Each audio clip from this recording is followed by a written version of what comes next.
Halo semuanya, welcome back to another episode of kok gini, kok gitu. teman-teman. Terima kasih masih terus menyaksikan kita semua. Hari ini kita akan ngobrol-ngobrol lagi. Sebenarnya tuh kita keseringan ngobrol gara-gara kita nggak punya kerjaan. Kita freelance, banyak nganggurnya, pengangguran banyak acara. Tua bad jokes. Baru-baru ini gue mau ngasih temen gue nih, ceritanya mau nikah. Dia curhat sama gue, dia mau nikah tapi kendalanya itu kakaknya si pacarnya ini belum nikah. Oh, Nah, jadi kan mitos nih ya, kalau adek ngelangkahin kakaknya itu agak lama jodohnya, mitosnya begitu. Jodoh kakaknya itu nanti bakal lama. Oh, enggak ya? Bakal agak susah jodohnya gitu. Nah, ini berlaku kalau untuk yang misalnya adiknya cewek, kakaknya cewek juga. Kalau adiknya cewek, kakaknya cowok nggak berlaku. Jadi mitosnya hanya yang satu kelamin aja, gitu, ngerti gak? Kalau adiknya cowok, nggak apa-apa. Itu pasangan lo. Temen lo orang mana? Di Bogor sih tinggalnya. Jawa berarti. Jawa ya? Nggak juga sih, kayaknya semuanya tahu sih kayak gitu. Maksudnya hampir semua kalangan ya, semua suku ya. Kalau gua gua kan Sunda nih. Bokap gua kan Sunda. Gue itu boleh nikah sama cowok Jawa. Mitos yang gue denger ya. Tapi berarti adik gue sama-sama Sunda dong. Nggak boleh nikah sama cewek Jawa. tahu nggak alasannya kenapa itu? Soalnya kalau setahu gue nih ya, itu dulu di atas tuh kayak pernah ada perang atau Ken Arok Ken Dedes bukan sih? Gue nggak tahu sih perangnya. Pokoknya dulu itu ada perang. Intinya dulu itu kerajaan Sunda dan kerajaan Jawa itu pengen disatukan.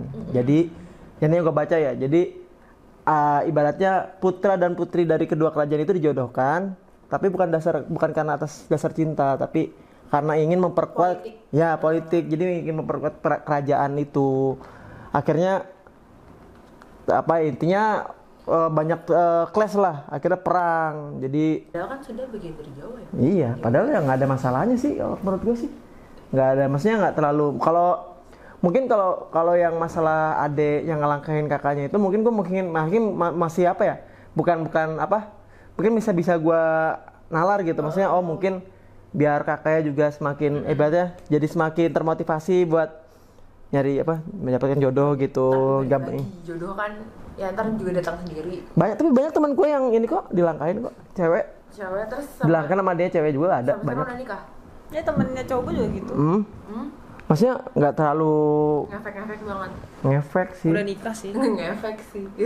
Nggak tahu sih, gue juga mungkin kalau nggak dapet jodoh enggak sih, mungkin lama aja jodohnya gitu, nggak secepat. Tapi kan jodoh juga anugerah Tuhan gitu kan.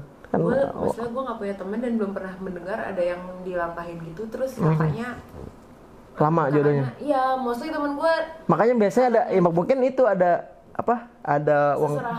Maksudnya uang. Bahasa ya, misalnya kakaknya minta apa misalnya gitu, dibeliin gitu. Jadi kayak uang itulah, bayar uang izin lah. Gitu. Banyak sih mitos-mitos yang namanya juga Indonesia. Iya, Indonesia mitos apa aja, mitos banyak. Jangan makan di pintu. Iya, itu katanya kalau anak perawan, anak gadis kalau makan di pintu nggak boleh. Sebenarnya bukan nggak boleh sih. Kalau menurut gue ngalangin nggak sih? Itu dibikin mitos karena malah nggak enak pemandangannya, siapapun sih. Kalau menurut gue nggak harus cewek, cowok juga kalau makan pintu nggak enak kali pemandangannya, maksudnya nggak bagus gitu sebenarnya. Tapi yang paling efek katanya cewek nyapu nggak bersih, dapet cowok berewokan. Mungkin zaman dulu ya begitu. Kalau itu mungkin zaman dulu cowok berewokan tuh dianggap miring lah ya kayak penculik. Kalau kayak Tony Stark ganteng anjir. Kalau tiba-tiba lu Adam Levine, gue mau lah. berewok, nyapunya kotor terus, nggak pernah bersih. Kayak gitu yang dateng. Banyak dah mitos sekitar kita. Apalagi mitos-mitos yang banyak tuh. Kupu masuk rumah. Ada tamu. Tapi itu bener loh kadang. Tapi kayak sih kadang bener. Tiba-tiba entah itu kebetulan atau apa ya. Pokoknya beberapa kali setiap rumah gue kedatangan kupu-kupu, pasti ada aja yang datang. Entah dia keluarga atau entah tiba-tiba teman. Pokoknya ada yang datang. Walaupun biasanya walaupun coraknya nggak sama ya nama baju kan, tapi kadang-kadang sama juga. Cuman gue suka suka aneh deh. Gue itu suka kalau misalnya nih tiba-tiba kalau yang datang itu kupu-kupunya kecil, berarti orangnya nggak deket banget sama deket banget. Tapi kalau misalnya kupu-kupunya gede, ini orang pasti saudara. Orang dekat. Orang dekat. Oh gitu. Gue baru tahu itu mah. Iya gue malah. Gue nggak tahu itu based on my experience doang apa orang lain juga kayak gitu apa sekedar kupu-kupu. Tapi kalau gue ngeliat kupu-kupu yang kecil banget, oh ya udah berarti nggak ada tamu. Nih kupu-kupu yang segini berarti nggak ada tamu. Memang coklat polos ya. Ya kupu-kupu apapun yang penting kecil mini gitu. Kalau kupu-kupu agak gede, oh itu tamunya ya out of nowhere tiba-tiba datang. Tapi kalau kupu-kupu yang gede banget, ini saudara gue mau datang. Tapi ini nggak sih maksudnya masih belum ada zaman nggak sih maksudnya sekarang nih ya, maksudnya udah zaman sekarang gitu kita percaya mitos gitu. Tapi mungkin mitos ada baiknya juga sih kita percaya mitos, maksudnya ada nilai plusnya juga gitu. Ada jadi beberapa yang masih bisa dipercaya sih. Kayak jadi rem kita juga gitu, maksud gua kayak keluar maghrib. Maghrib itu bukan mitos coy. Emang ada, iya udah ada dalilnya juga maksudnya. Itu kan tapi kan awalnya mitos juga. Nabrak kucing, ya gimana nabrak kucing? Iya katanya kalau nabrak kucing, misalnya kita nggak sengaja nabrak nih, dia lagi nyebrang nabrak, nabrak mati kan, itu tuh harus dikuburin. Soalnya gue pernah cerita, jadi waktu itu intinya gue tuh lagi di tol Jor arah Bekasi dari Tangerang kan. Posisinya waktu itu tuh lagi lagi lockdown, masih lockdown lah, maksudnya masih awal-awal baru mau PSBB kan, masih sepi banget jalanan kan. Gue malam gue nyetirnya karena kosong ya, gue ngebut dong di kanan jalan. Gue ngebut, terus pas gue ngebut aja tiba-tiba mobil depan gue tuh berhenti mendadak, tapi gue masih posisi jaraknya masih jauh. Masih bisa ngerem? Iya, sih udahlah gue ngerem, tapi karena di jalan lagi, ya gue jalan lagi dong, gue terusin tiba-tiba ada kucing bener-bener dari kanan, kucing hitam, tau gak sih kucing hitam kan mitosnya kan, iya kan, kucing hitam lewat, ya gue kan nggak tahu ya, maksudnya tiba-tiba gue ngerem mendadak, gue langsung banting setir ke kiri, tapi tetap ketabrak kucingnya. Mati, jedak, gede banget bunyinya. Tuh mobil sebelah kiri gue yang masih jauh tuh sampai kayak ngelakson gitu, ya dia juga takut nabrak kan, soalnya kan gue banting setir ke kiri kan.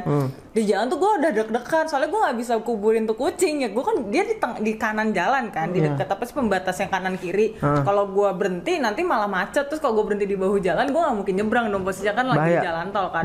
Akhirnya gue jalanin aja terus kan, tapi itu gue masih sampai kepikiran. Ada kali seminggu tuh gue kepikiran gue nggak bisa tidur, terus tidur mimpi burukmu tuh kucing tuh ada terus di mimpi gue.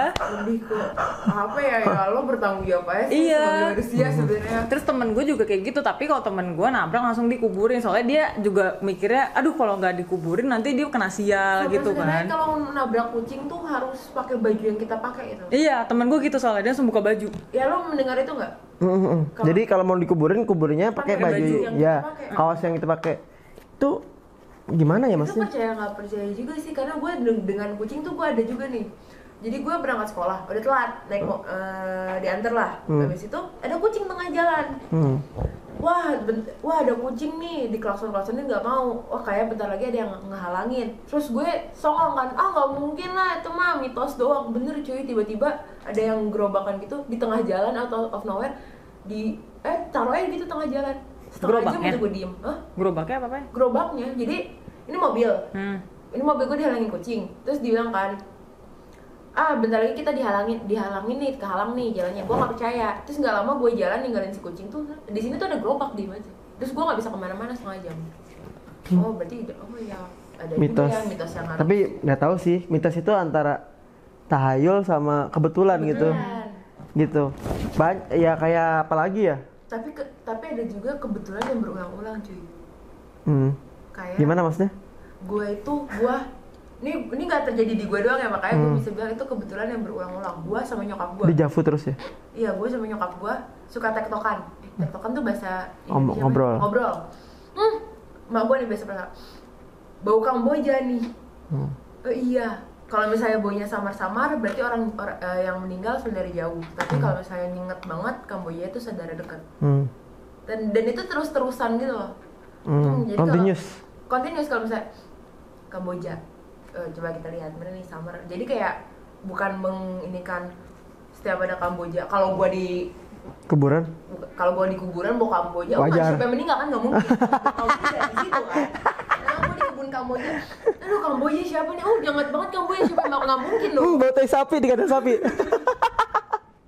Tapi ada beberapa yang kayak gitu. Terus kalau hujan tapi terang juga orang baik. Katanya ada yang meninggal nih, pokoknya ada yang meninggal nih orang baik gitu. mitos-mitosnya. Banyak sih mitos tuh, kayak lu dudukin bantal, bisulan. Tapi itu salah satunya mungkin bukan karena mitos, lebih karena menghalangi biar kita tuh ada etikanya gitu. Mungkin kalau kalian bertanya kenapa sih nggak boleh duduk di bantal? Karena memang tidak sopan duduk di bantal itu. Bantal. Tapi lu pernah nggak duduk di bantal bisulan? Enggak sih, gue nggak pernah. Gue juga nggak pernah. Enggak deh. Tapi, nah jadi itu, jadi kayak orang tua itu bilang lu itu jangan ntar bisulan itu biar lu nggak, nah itu jadi sebenarnya nggak bagus lah lu dudukin bantal karena bantal penggunanya bukan itu. Sama kayak kalau anak muda nggak boleh makan kulit ayam pantatnya, bruto ayam, pantatnya ayam itu, jadi pantat ayam punya kulit. Itu kan katanya jangan gitu, katanya ntar apa gitulah, pokoknya jangan makan itu kalau belum masih muda. Sebenarnya kalau kata bapak gue ya, bagian itu dari ayam yang paling enak. Jadi orang tua itu kayak ngitung-ngitung kita gitu, ngerti nggak? Ngitung-ngitung anak muda biar jangan gitu, biar dia yang makan gitu. Jadi sebenarnya mitos itu banyak hal yang kayak dibikin-bikin aja. Cuma beberapa juga ada yang benar. Gue ngerasa mitos yang paling benar adalah ketika lo bangun siang rezeki lo dipatok ayam. Ya itu benar. Itu mitos yang sangat. Hah? Gue bangun siang. Soalnya tuh itu setelah sholat subuh tidur lagi. Itu salah satu mitos yang efek ke gue. Gue dulu bangun suka-suka gue deh matahari waktu Indonesia bagian rata kan.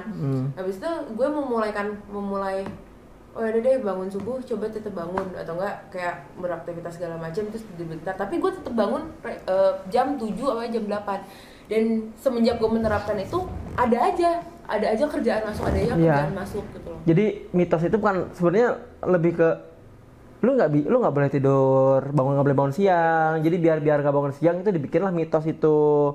Jangan tidur, jangan bangun siang lah. Kalau ibaratnya kerjanya lembur malam-malam, gimana? Kan bangunnya siang-siang juga. Nyatanya, nah istilahnya itu nggak berlaku sebenarnya nggak berlaku ke semua. Iya, cuma baiknya pagi-pagi itu beraktivitas karena pagi itu badan kita benar-benar lagi fresh. Gue bisa tersindir. Gitu, lagi fresh, lagi cocok untuk langsung bekerja dan berkegiatan gitu. Karena bekerja malam tuh nggak baik juga buat kalian yang suka begadang. Kurangi begadangnya. Tersindir lagi. Tersindir lagi. Kenapa sih? Suka banget tersindir lagi 2 kali saya. Kenapa kalian terlalu mudah tersinggung kalian itu? Iya emang perempuan. Kamu kamu Taurus ya? Aku Aries.